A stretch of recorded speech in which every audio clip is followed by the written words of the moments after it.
샬롬! 다음 세대를 세워가는 샤인의 김진경 간사입니다. 여러분의 기도 생활은 어떠신가요?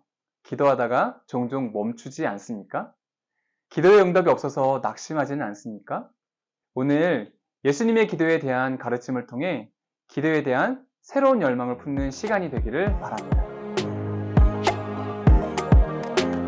예수님은 기도에 대해 두 가지의 가르침을 주십니다. 첫 번째는 기도할 때 하나님이 어떤 분이신지를 분명히 알고 기도하라는 것입니다. 한 도시에 하나님을 두려워하지도 않고 사람을 무시하는 재판장이 있습니다.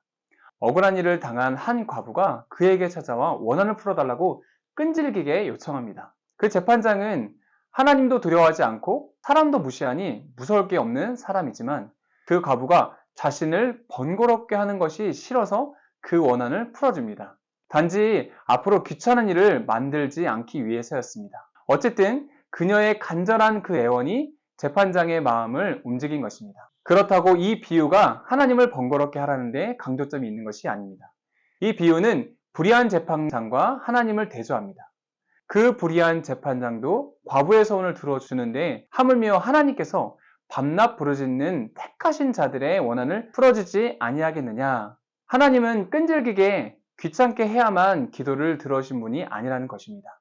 우리가 간구하는 대상은 불의한 재판장이 아닙니다. 바로 선하시고 의로우신 하나님이십니다. 어느 타이밍에 우리의 기도에 응답해야 할지를 고민하시는 좋으신 하나님이십니다.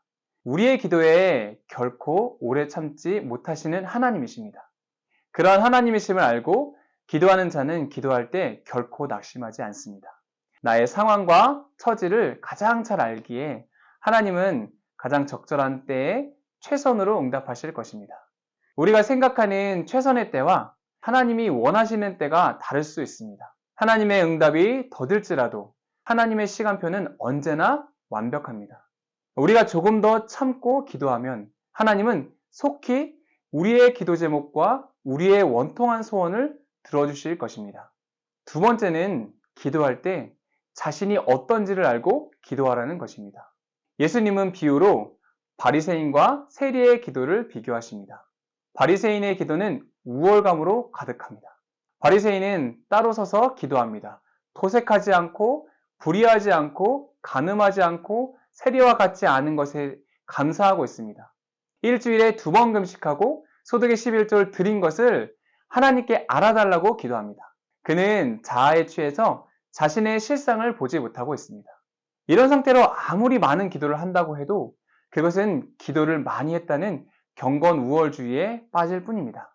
하지만 세리의 기도는 좀 달랐습니다. 당시 세리는 로마의 세무 공무원으로 백성들의 세금을 걷어들였기에 사람들의 원망을 강하게 받았습니다.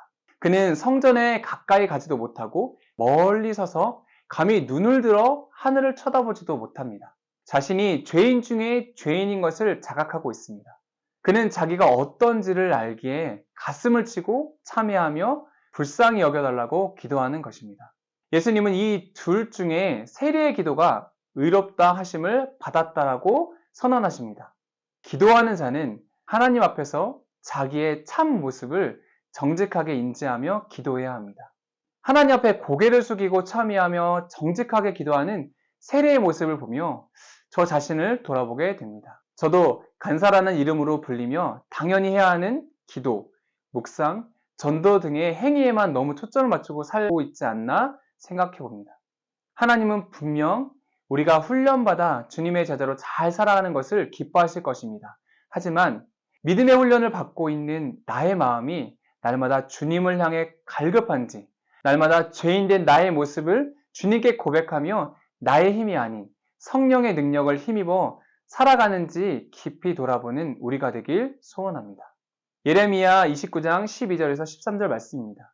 너희는 내게 부르짖으며 와서 내게 기도하면 내가 너희를 들을 것이요 너희가 전심으로 나를 찾고 찾으면 나를 만나리라. 하나님은 우리가 부르짖으면 우리의 소리를 듣고 만나 주시겠다고 약속하셨습니다. 우리의 진실한 마음을 주님께 드리는 하루가 되길 기도합니다. 샬롬.